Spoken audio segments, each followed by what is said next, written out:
The late 1990s marked a shift in video games. Graphics were sharper, worlds were bigger, and developers were pushing for experiences that felt more real than ever before. At the same time, bookshelves and movie theaters were dominated by military thrillers, stories of covert ops, global crises, and high stakes counterterrorism. No author embodied that moment more than Tom Clancy. In 1998, those two worlds collided. Tom Clancy's Rainbow Six, developed by Red Storm Entertainment, put players in command of an elite multinational counterterrorism unit. But this wasn't just another run and gun shooter. It forced you to slow down, to plan every move, and to live with the consequences when things went wrong. One bullet could end your mission. One mistake could cost you an operator forever. It was tense, methodical, and unlike anything else on the market. Today, we're unpacking the origins of Rainbow Six, from Clancy's growing media empire to the founding of Red Storm, from its bold mechanics to the franchise it spawned. So gear up, check your corners, and join us for today's operation down memory card lane.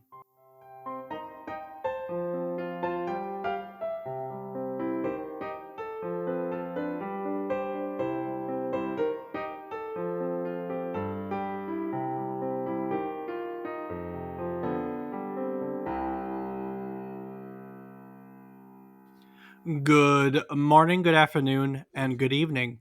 I hope these words find you well. Hello and welcome to the 260th episode of our video game history podcast, A Trip Down Memory Card Lane. Each week, we'll tell you a story relevant to the current week in gaming history. It can be about a game or the people who have created it. It can be about a console or the technology that brought it to life. We often talk about the companies that bring it all together, making our hobby, video games, a reality. While telling you, I was doing so good. While telling you each story, we hope to teach you something new about the topic, what it took from the world as its inspiration, or what it gave back to the world in its legacy.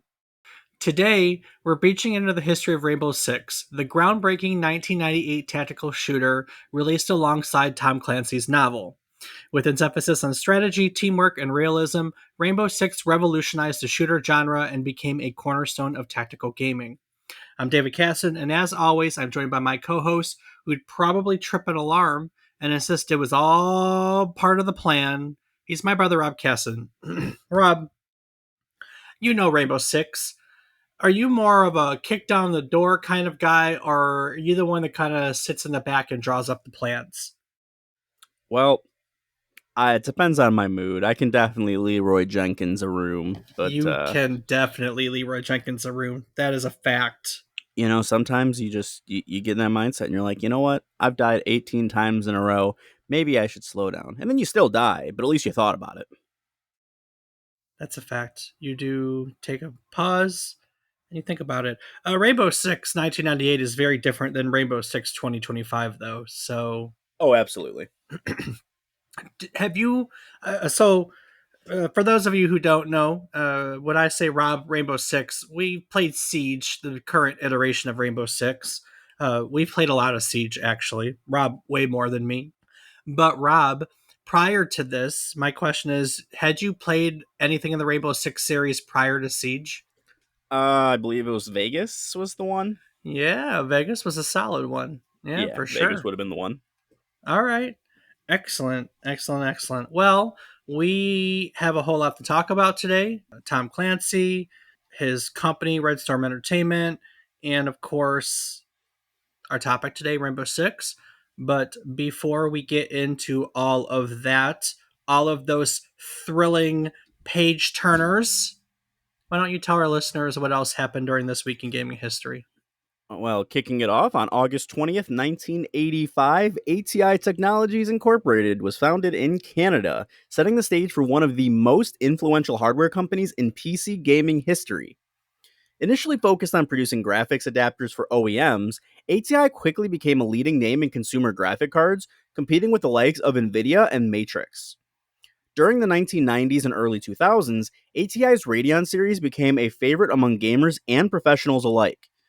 The company's innovations in GPU architecture helped drive advances in 3D rendering, high-definition output, and multi-monitor setups. In 2006, ATI was acquired by AMD, integrating its graphics technology into AMD's CPU and APU products, a merger that continues to shape the modern gaming hardware landscape. I bought one ATI card back in the day. I had nothing but driver issues with it, and I never bought ATI ever again. By the time I was building a computer, they were already AMD. Yeah. And I don't buy AMD, even though I've considered it and am still doing so. Just haven't yet. No complaints here. I was made to switch to AMD last go around, so they've So there been you go. good. You have ATI product. I do have ATI product now. So, all right, what else we got going on this week?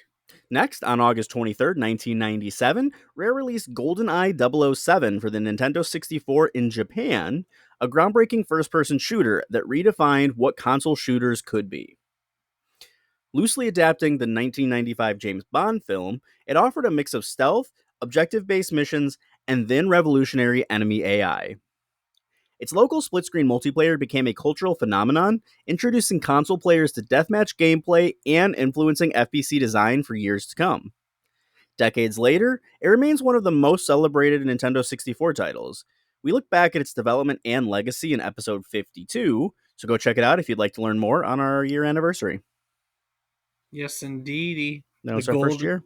the golden episode. It was. A golden one, it was. A golden eye, you might say. Next up, on August 23rd, 2001, Capcom released Devil May Cry for the PlayStation 2 in Japan, introducing players to Dante, a half demon hunter with a taste for stylish combat. Directed by Hideki Kamiya, the project famously began as an experimental prototype for Resident Evil 4 before evolving into its own identity, pioneering the character action genre. With its fluid combo system, flashy special moves, and style based rankings, Devil May Cry redefined what action gamers could feel like, blending gothic atmosphere with high skill gameplay that rewarded mastery. The game not only launched a long standing franchise, but also inspired a generation of imitators across the industry. We covered that one back in episode 208, so if you want to learn more, check it out. A little personal favorite of yours. It is indeed a very good one, and I actually started replaying it not too long ago. Nice. Yeah. Next up, on August 19, 2009, Shadow Complex launched worldwide for the Xbox 360 via Xbox Live Arcade. Developed by Chair Entertainment and powered by Unreal Engine 3, this side scrolling action adventure revitalized the Metroidvania genre for a modern audience.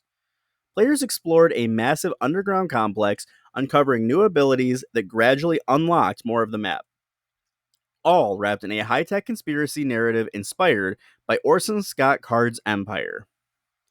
With tight controls, slick presentation, and a $15 price point, it became one of Xbox Live Arcade's biggest early hits, influencing a wave of indie and mid budget Metroidvania titles in the years that followed. It was a great game. I bought it the day it came out for $15. Can't beat it. It was one of my favorites on the Xbox Live Arcade at the early point of the 360 cycle. Yeah, absolutely. Well, good thing it was good. And, It yeah. was good. It was great. Speaking of great, next on for our last topic of the week, on August 23rd, 2011, Eidos Montreal and Square Enix released Deus Ex Human Revolution for Xbox 360, PlayStation 3, and Windows in North America, marking a bold reboot of the cyberpunk stealth action RPG series. Players took on the role of Adam Jensen, a security officer captured in the heated debate over human augmentation, with the game offering branching dialogue, multiple playstyles, and deep environmental storytelling. Praised for its atmosphere, player agency, and faithful return to immersive sim design, Human Revolution revitalized the Deus Ex brand for a new generation. We looked at the origins of the Deus Ex series back in episode 147, so go check that out if you'd like to learn where it all came from. And speaking of where it all came from, Dave. We have something to talk about today. Indeed. Rob, you think that. Have you ever read a Tom Clancy novel for starters? I have several of them, yes. You'd think that with Tom Clancy's reputation for writing with incredible technical accuracy, you'd probably assume that he was a good student, right? Maybe. I don't know. I think a lot of people would look at his writing and go, this man probably wrote the heck out of school. But frankly, that was just not the case. In the mid 1960s, he attended Loyola College in Baltimore, and he declared himself a physics major of all things. Brutal, right? I know Um, I know that's your favorite. yeah, I mean I love physics, man. It sucks Uh, so bad. Clancy couldn't keep up with the academic requirements, and because of his poor grades, he then switched over to the English program because he felt English was an easy major. And even though it was quote unquote easy, he continued to show no interest in keeping up with his studies. Instead, he spent most of his time reading books on military and naval history instead. Don't know why he didn't declare history, but there you go. One thing was clear, though, he wanted a military career.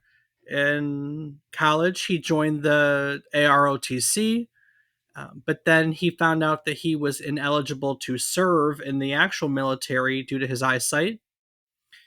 So he kind of just existed, floundered through his studies. He eventually graduated with a bachelor's of art in English literature with a 1.9 GPA. So, great academic example there.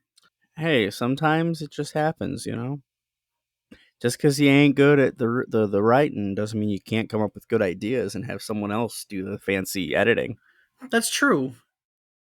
Like so many of the rest of us that have an English degree, myself, he definitely went to go work in an English, field. Oh yeah, No, yeah. he Doing didn't. what, Dave? No, he didn't. He Oh, he joined the exciting world of the Connecticut insurance sales. wow, that's Where fun. initially he worked for an insurance company in Hartford, Connecticut, and for the better part of a decade, he worked as an insurance agent, eventually purchasing his own agency from his wife's grandmother in 1980. His passion, though, remained the military. And that was a passion that he explored by writing novels in his spare time, by researching the military, by talking to people who served in the military since he was close to Maryland, Connecticut, Maryland, not too far from one another. These were all things, he stayed on top of the military. Tom Clancy's first big break came from his hobby, his military passions colliding with his day job. In 1984, he submitted a manuscript for a novel called The Hunt for Red October to the Naval Institute Press. It's a small publisher that had never released fiction before. They did technical manuals. He had written them one technical pamphlet on I think an MX missile or something like that, but they weren't a fiction publisher, and so they weren't going to publish it. The book was dense with technical detail. It was packed with authentic sounding descriptions of submarine warfare, but someone at that publisher knew that it was going to be successful. It was clear that Clancy had a gift. He wove all those strict technical details into a gripping story about Cold War tensions and espionage and one Soviet submarine captain's bid for freedom. When The Hunt for Red October was finally released, it didn't just do well, it exploded. It was incredibly popular. President Ronald Reagan famously called it, quote unquote, the perfect yarn. And that basically turned the novel into a bestseller overnight. I mean, at that point, they went from hundreds of thousands of copies sold to 3 million copies sold. It was crazy. So after The Hunt for Red October turned him into a household name, Tom Clancy really never slowed down, to be honest with you. His next endeavor, Red Storm Rising in 1986, proved that his success wasn't a fluke. It was yet another bestseller, praised for a chilling depiction of a full scale war between NATO and the Soviet Union. And what really makes his books stand out, what makes these books stand out, is Clancy's ability to make readers feel like they were behind the scenes at the Pentagon or actually in the control room of a nuclear submarine. Fair statement? Oh, yeah, I'd say so. I mean, I've read Tom Clancy. You've read Tom Clancy. He's a exciting author if you're into techno thrillers and military stuff. Yeah, I mean the one I remember most is in a jet, and yeah, it's just like the Hawks game. It really felt like it. It's pretty cool. Like just reading it as opposed to playing it, still felt the same. It was just as cool. Yeah. His sense of authenticity, putting you right there, making you feel like you belong, that became Tom Clancy's signature. And so, with all his popularity, Hollywood, not surprisingly, would soon come calling. The Hunt for Red October was adapted into a blockbuster film in 1990. It starred Sean Connery as a defecting Soviet submarine captain and Alec Baldwin as a CIA analyst named Jack Ryan. It was a hit, went on to gross like $200 million dollars worldwide, over 200 million. And that character, Jack Ryan, would go on to headline multiple films throughout the 1990s, played by actors like Harrison Ford in Patriot Games and Clear and Present Danger. Head Jack Ryan was recently played by the guy from The Office on Prime. They just wrapped up his series, right? Jim Halpert. What's the actor's name? Oh, John Krasinski. Krasinski. Yeah, Yeah. it's John Krasinski. Dave, come on, everyone knows Yes. that. So the character of Jack Ryan's played, nowadays by John Krasinski. Crossing over into film only amplified Tom Clancy's brand, right? By the 1990s, his empire, his media empire at this point, stretched well beyond novels. He had a whole lot going on. He bought into a baseball team, he licensed his name to board games. His books dominated bestseller lists, his films dominated the box office, and he also wrote nonfiction. They filled the shelves at libraries and military bases alike. He was perceived as more than just an author, right? Tom Clancy had become a brand that was synonymous with authenticity, with military precision, and high stakes global drama. Like Some of All Fairs. Some of All Fairs has one of like an amazing nuclear explosion scene that the first time I saw it blew my mind. Still blows my mind to this day. And of course there, Rob said Hawks. There were video games that were going on, which we're getting to. So, because the truth of the matter is, when video games began to mature throughout the 90s, when they began to offer immersive worlds, when they began to portray increasingly realistic technology, Tom Clancy's his sense of authenticity, the way he approached everything, really was a natural fit for that artistic medium, right? Mm-hmm.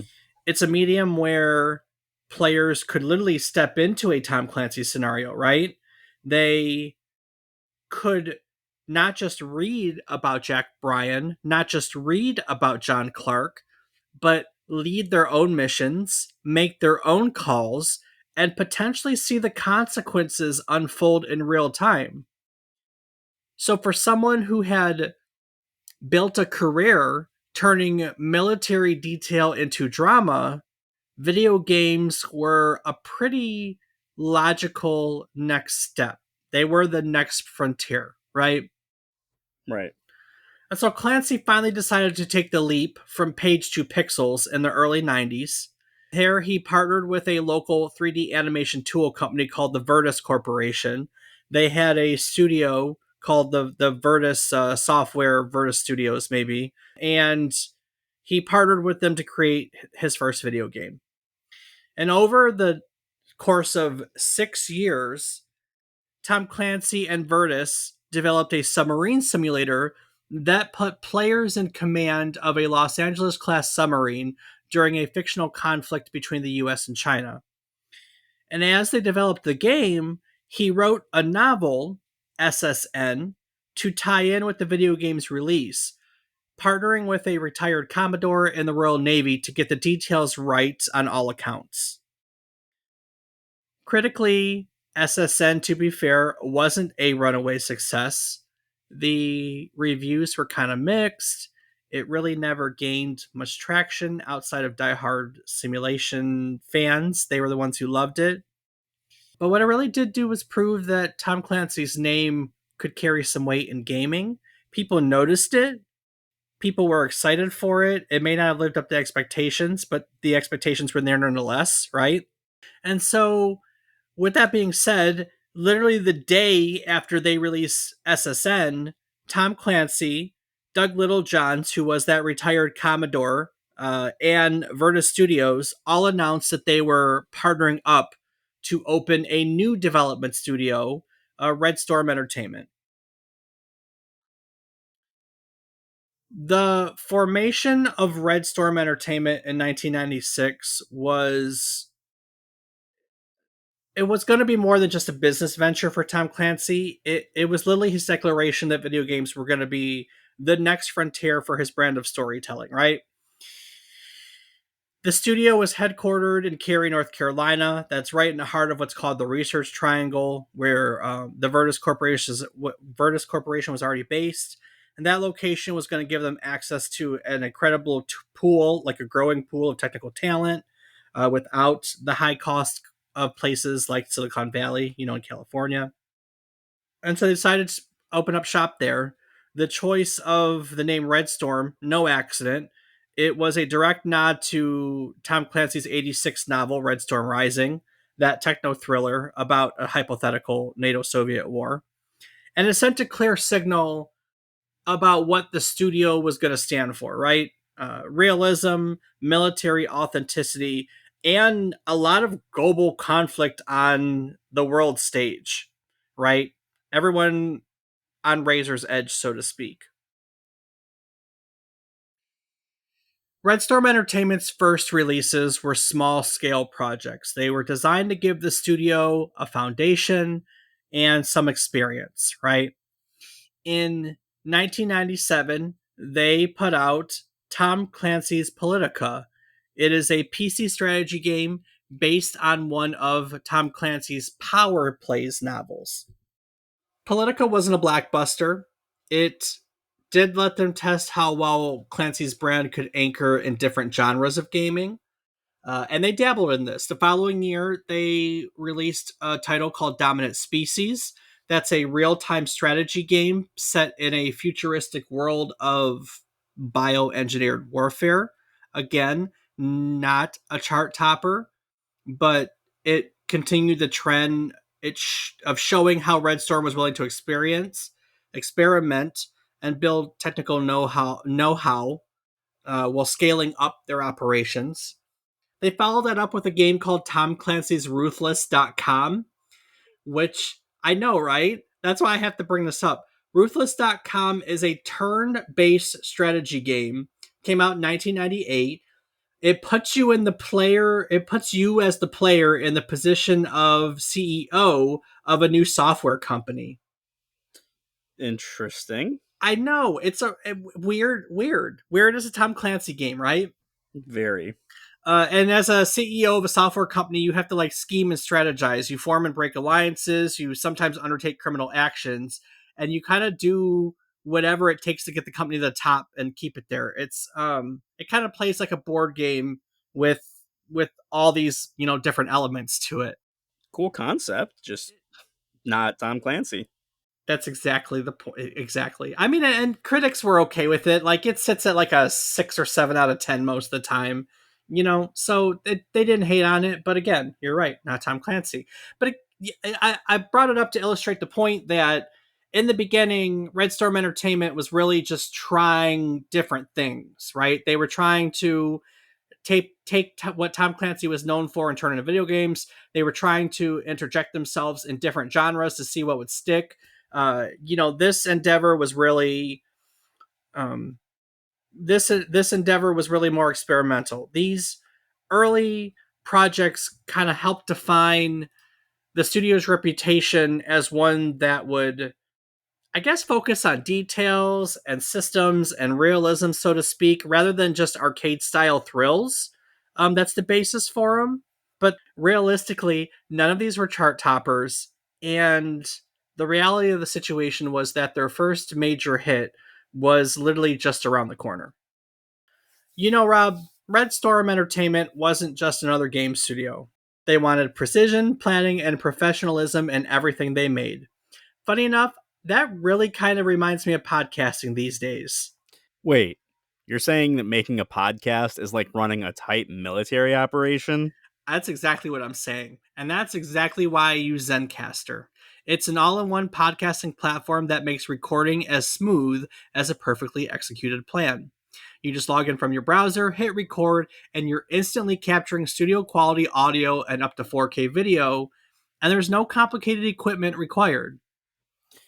All right, but once you've captured everything, aren't you stuck cleaning it up like a commander reviewing after action reports? No, not at all, man.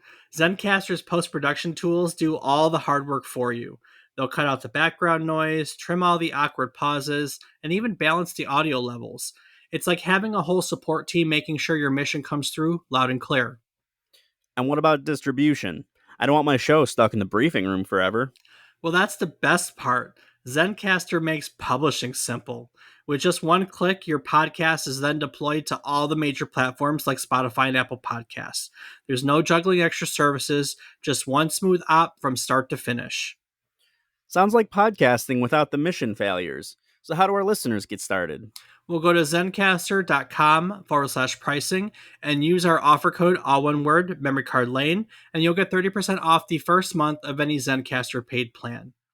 We want you to have the same smooth experience that we do for all of our podcasting needs. So it's time for you listeners to go out there and share your story. So, if you've been waiting to launch your own podcast, grab that discount and get rolling. You don't even need a briefing room. That's right. Head to zetcaster.com/pricing, use our offer code, all one word, memory card lane, and you'll get 30% off the first month of any Zencaster paid plan. Now, let's get back to the story and the project that Red Storm was about to tackle next. That project, Rob, started as one of about 100 pitches floating around the Red Storm studio after it opened its doors in 96. And this concept initially was called HRT, which was short for the FBI's Hostage Rescue Team. And the pitch was simple, really. You would lead elite operators as they rescued hostages from criminals and from terrorists. So, as development moved forward, the team realized that they could expand the concept beyond that the concept could be bigger. Hostage rescue was compelling, but kind of limited, you know? So the hostage rescue team was rebranded into a broader project called Black Ops. Not the Black Ops we know, obviously. No, definitely not. And these designers started experimenting with different themes and with different settings. For a time, they toyed with making it a World War II shooters. At one point, they leaned into Cold War espionage, kind of giving it a spy thriller tone right out of a 60s Bond movie. What's funny about this is about the time when GoldenEye came out, you know? Oh, yeah. They even floated ideas about pushing into the near future, building a dystopian anti hero story with a working title at the time that was Jackbooted Thugs. Okay. No one's made Jackbooted Thugs yet. Great band name, by the way. Yeah, that it is. And speaking of GoldenEye, by the time Red Storm was shaping its Black Ops project, the reality was that the first person shooter market had really already exploded, right? We've covered these games in various episodes. id Software kind of redefined PC gaming when they released Wolfenstein 3D in 1992. And then they absolutely blew it out of the water, completely redefined the genre of actually PC gaming as a whole. When they released Doom the following year in 1993, that was a game changer for PC gaming, period. There was GoldenEye. There was Hexen. There are a lot of stuff. These games were all about speed and chaos. You'd run through a maze. You'd shoot everything that moves. You'd keep moving forward. So by 96 here, Quake was taking the genre into true 3D. And the thing with Quake is that it wasn't just single player anymore. You know, Quake brought us online death matches, and online death matches were the new craze, right? They rewarded twitch reflexes, rewarded, I guess, nonstop aggression is a good way to put it, because you could never let your guard down in online death matches. Very true. And so, realistically, as they're refining Black Ops, that's the market, that's the landscape that Red Storm was walking into, right? And the reality of this situation is, the special part of this story is this is what makes this next step so radical, you know? Instead of trying, so to speak, to outquake Quake, the team at Red Storm asked a different question. What if a first person shooter played more like the real thing? What if one bullet could drop you? What if missions required coordination? What if your success came from planning and not just reflexes? Doug Littlejohn, you know, that retired Commodore who was the studio's CEO and Tom Clancy's close friend at this point, kept steering this team back to realism, back to these realistic concepts. He didn't want another twitchy arcade shooter with, I guess, mindless violence. But he also didn't want to make something that was so slow paced and cerebral that players would kind of get bored staring at menus, right? He felt that the sweet spot was going to be a blend, realism and strategy at the planning level, but tense, heart pounding action once you hit go. And so this became their concept, a concept that gradually evolved into their next project, which was a contemporary counterterrorism thriller that fused that meticulous planning with unforgiving execution. So once they had the groundwork down, once the core of this idea had taken shape at Red Storm, it was time for Tom Clancy himself to step in and give the project an identity, so to speak. He was already drafting his next big novel, as he always was. That man wrote year after year after year. He never took a break until his passing. Very true. And he saw the game, he saw this point in time in which he was as a perfect opportunity to align the book, so to speak, with the game that the studio was building. And so that book would be called Rainbow Six. And at its heart was an idea that tied directly to Red Storm's evolving game design, right? A multinational counterterrorism task force drawn from elite units around the world, brought together to tackle crises that were too big for any single nation to handle. Now, the name Rainbow, in case you're wondering, came from the term Rainbow Nation. That was a term coined by Desmond Tutu to kind of describe post apartheid South Africa under Nelson Mandela's presidency. And six came from the American rank code for captain, which is O6. Though his main character in it at the time that he borrowed from his novels would have been a major general, which is O8 at the time. But they contended that Rainbow Six read better than Rainbow Eight. True. I agree. Oh yeah, I agree too. So in the book, the Rainbow Six unit is led by John Clark.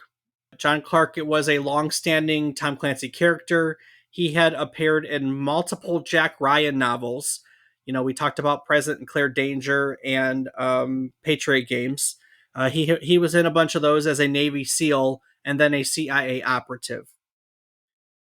So by putting John Clark at the helm, Tom Clancy was bringing the video games into this world he had already been building in his books. John Clark became the face of Rainbow, right? The face of this elite squad, giving fans of his novels a familiar anchor while introducing them to this concept of a new multinational team. What's cool about this, like SSN, Rainbow Six, as in the novel, and Rainbow Six, the game, were developed in parallel. They were developed at the same time, feeding into and off of one another. Damn, that's actually really cool. Clancy's manuscript provided the overreaching concept, you know, Rainbow as this elite global response unit, missions that kind of took the team across multiple countries and enemies that were kind of emerging from the threat of modern terrorism. You know, this is a little bit pre 9/11, but in the mid 90s, terrorism was quickly becoming an increasingly dangerous thing. You know, we had the World Trade Center bombing before 9/11. We had the Oklahoma City bombing. Terrorism was on the rise in the mid to late 90s for sure, even before we got to September 11th, you know? Oh yeah, it definitely was. So he's writing the book, giving this concept, while the game designers at Red Storm are taking his themes and translating them directly into playable scenarios, where players could orchestrate raids, rescues, and assaults that kind of felt like they were being pulled right from the pages of a Tom Clancy thriller, because they literally were. Yeah, definitely in this case. And that dual develop was unusual for its time. It's unusual still to this day, to be fair, right? How many books, games do you know that were developed alongside one another?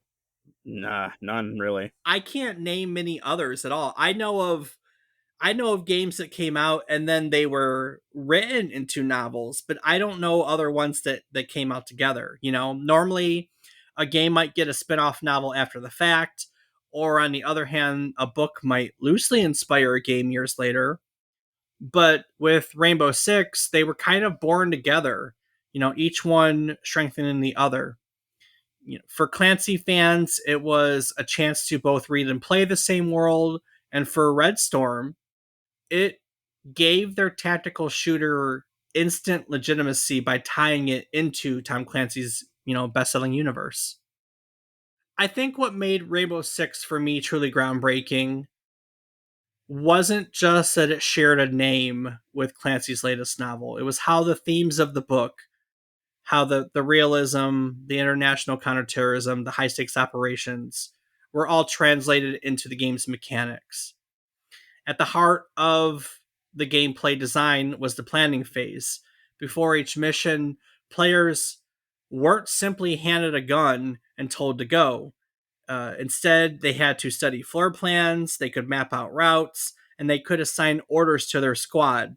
So you could literally decide when to breach, where to throw flashbangs, and you could synchronize multiple teams too. It felt less like loading into a video game level and more like drawing up an actual tactical op. And then once the mission began, Tom Clancy's sense of authenticity really shined through. It carried through, it cut through the chaos, right? Your operators weren't bullet sponges like most first person shooter players. One or two hits could take them down, just like in real life. And that meant that every corner mattered, that you needed to check every angle, and that mistakes were very costly. And to reinforce the stakes, characters could even die permanently if you lost them in action. And frankly, the replacements were never quite as skilled as your originals. Oh wow, that's a pretty damn cool concept. I didn't It know was that. it was kind of like that in Vegas, or did they make it more arcadey by then? I mean, honestly, I don't remember Vegas that well. I remember playing it after I got into Siege with Damon a little bit, but I really couldn't tell you much because it was mostly Siege because we all wanted to be competitive. Fair enough. The missions themselves in Rainbow Six leaned into scenarios that felt like they were ripped right from Tom Clancy's headlines. In the very first level, you are tasked with assaulting an embassy in London where terrorists have taken hostages. It was a situation that was very reminiscent of real life events like the 1980 Iranian embassy siege. There's another mission that sends you into a Mexican jungle to dismantle a drug cartel's operation that kind of tied into Tom Clancy focusing at times on the war on drugs. And later missions escalate into increasingly global threats. There are eco terrorists targeting civilians with bioweapons as well. These these weren't generic levels about faceless bad guys. They were grounded in contemporary fears of terrorism. They were grounded in military realism. And that kind of mirrored the themes and stakes of Tom Clancy's novels, right? On the field, you weren't alone. There were AI controlled teammates that executed the plans you laid out. They would move with you or split off onto other routes you'd set. So success often depended less on your personal trigger finger and more on what how well you kind of coordinated with your team even before the first shot was fired. And what this legitimately did was create a stark contrast to the rest of the first person shooting market of the day, where most shooters rewarded speed and reflex. Rainbow Six rewarded patience, caution, and precision. It asked players to slow down, it asked them to think like a commander, and execute like a professional, so to speak. It really was the first of its kind, at least in the blockbuster sense, right? There were no other tactical shooters on the market at the time that I can remember. None that made nearly as big of an impact as Rainbow Six did. I remember the other one I really liked that was around this time similar would have been SWAT, made by Sierra Online. I was a huge SWAT fan because it was similar. It threw you in the middle of police scenarios that are kind of like this, but the stakes on this are way bigger, right? Because it's a multinational counterterrorism group. You're not trying to break into someone holding a bunch of hostages in an office place. You know what I mean? Right, absolutely. So they're kind of the same concepts, though. SWAT was the same way, where it wasn't a bullet sponge shooter; it was a tactical shooter, and it came out in a similar time. But again, there is literally no one talking about SWAT anymore. Some of you were like, "Yeah, I remember that game," but Rainbow Six Siege, Rainbow Six is a series, huge, huge, huge, huge. When Tom Clancy's Rainbow Six was released on August 21st, 1998, players and critics alike noticed quickly how different it was from every other shooter on the market. And so commercially, this kind of helped Rainbow Six be an incredibly big success. It sold more than 200,000 copies its first year, which was a solid number for a PC game in 98. And it went to build even more sales as word of mouth spread, right? More importantly, though, it really genuinely laid the groundwork for an entirely new subgenre. Before Rainbow Six, tactical shooter wasn't a widely recognized term, and after its release, it became a blueprint. We talked about SWAT. SWAT 3 was different from the first two SWAT games. I should have added the first SWAT game, the second SWAT game were more like Sierra adventure games that were about police procedure, and then SWAT 3 was like Rainbow Six, where it took that same concept and turned into a technical shooter. Operation Flashpoint, which turned into later military sims like Arma. They all took their cues from Rainbow Six. They took their cues in developing games that had this blend of realism, planning, and teamwork. And of course, Rainbow Six itself would spawn a massive franchise, evolving over multiple decades from, here its humble beginnings are tense single player ops to its modern iteration, which is a competitive multiplayer called Rainbow Six Siege. And as the years rolled on, the franchise kind of grew across platforms and across styles. Console players got their own entries like Rainbow Six on Xbox that kind of streamlined the controls for gamepads while still emphasizing tactical planning.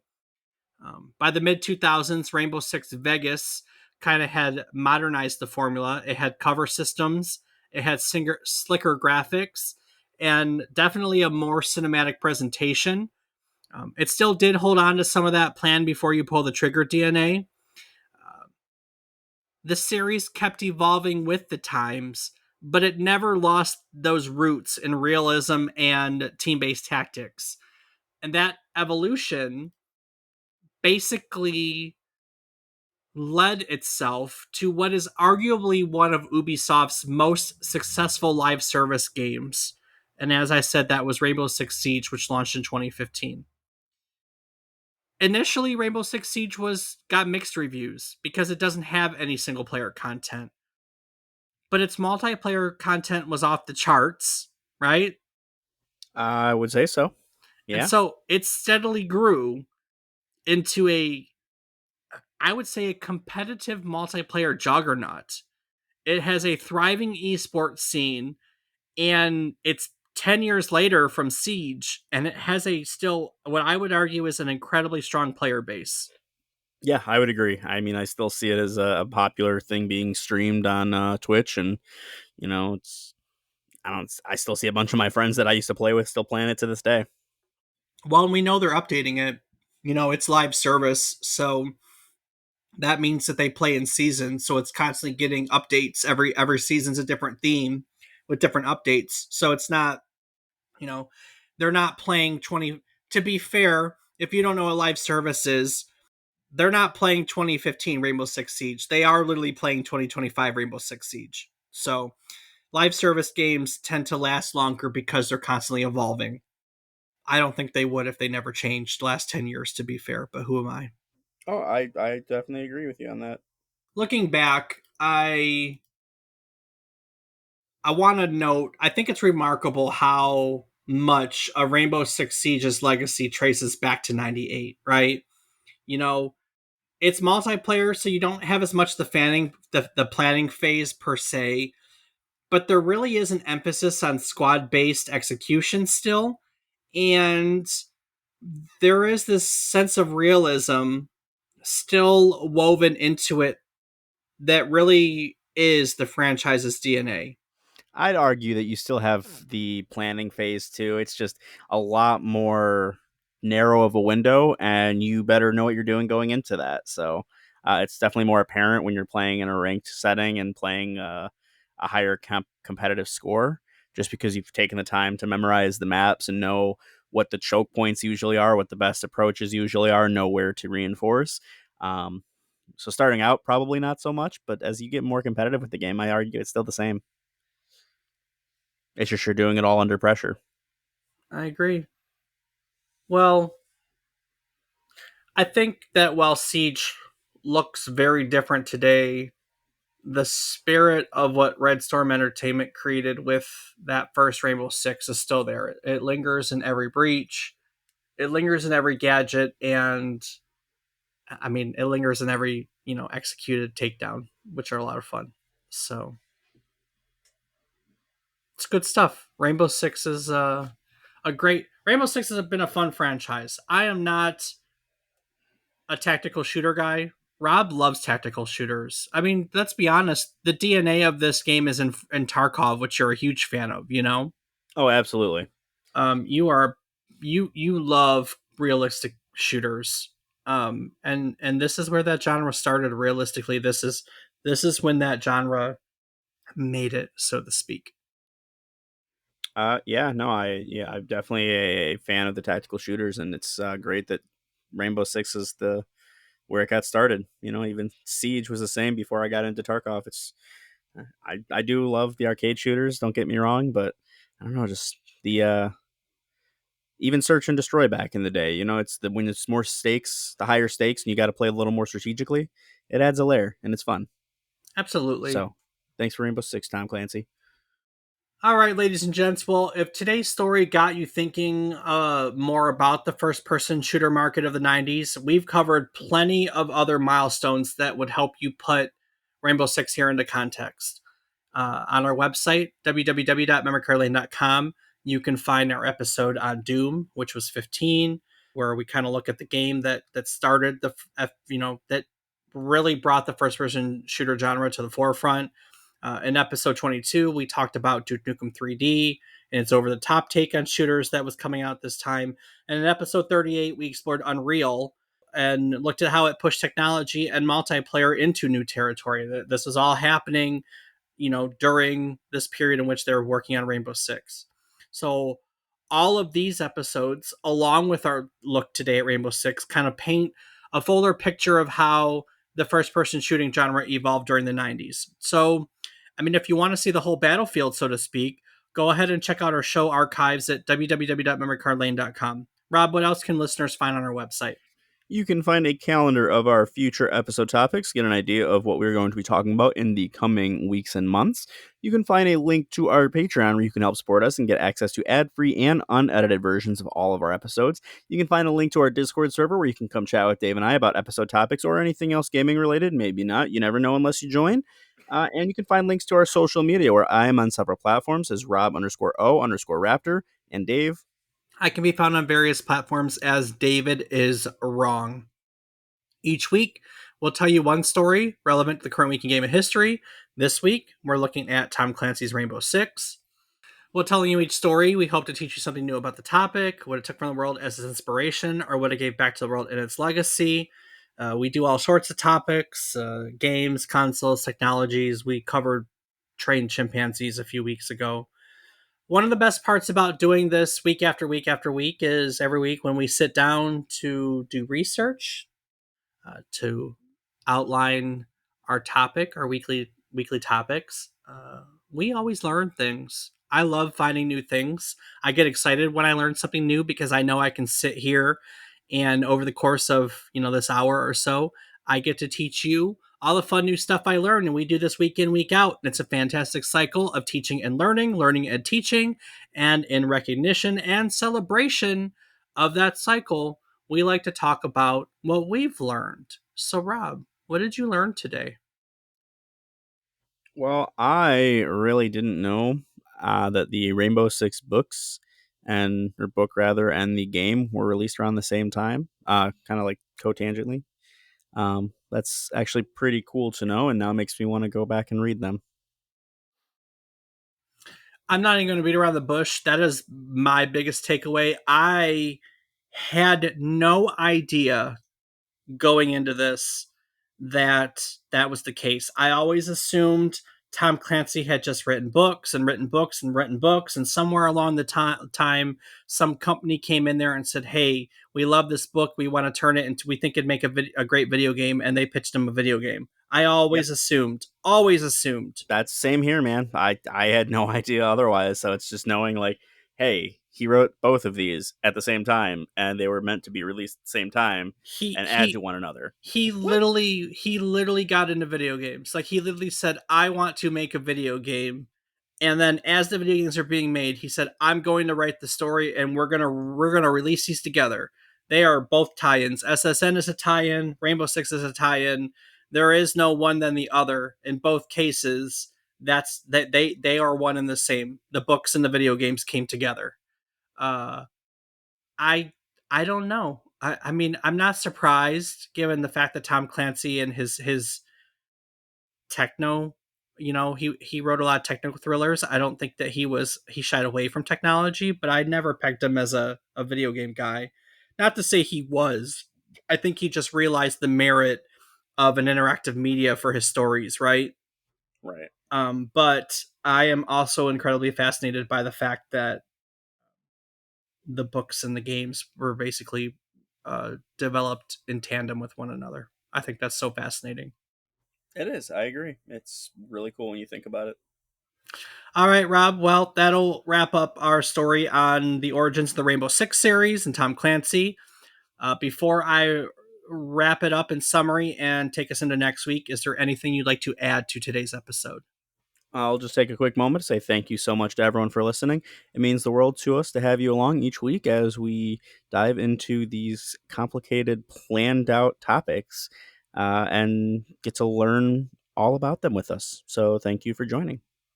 As we regroup after our mission with Rainbow Six, we're reminded of how this tactical shooter redefined teamwork and precision in gaming. Tom Clancy's vision, combined with cutting edge gameplay, created a title that still influences the shooting genre to this day. So, whether you're breaching doors or strategizing with your team, always remember Tom Clancy and how he lent the strength of unity to gaming. Next week, we are swapping the precision planning of Rainbow Six for the haunting corridors of Phantasmagoria. Released in 1995, this groundbreaking horror title blended full motion video with interactive gameplay, immersing players in a chilling narrative that pushed the boundaries of gaming as an art form. From its mature themes to its controversial legacy, Phantasmagoria remains a milestone in cinematic storytelling. Join us next week as we unravel its airy history as we take an unsettling trip down memory card lane. Do the thing. Dooba doom dap dap dam doo up doo up up boo up.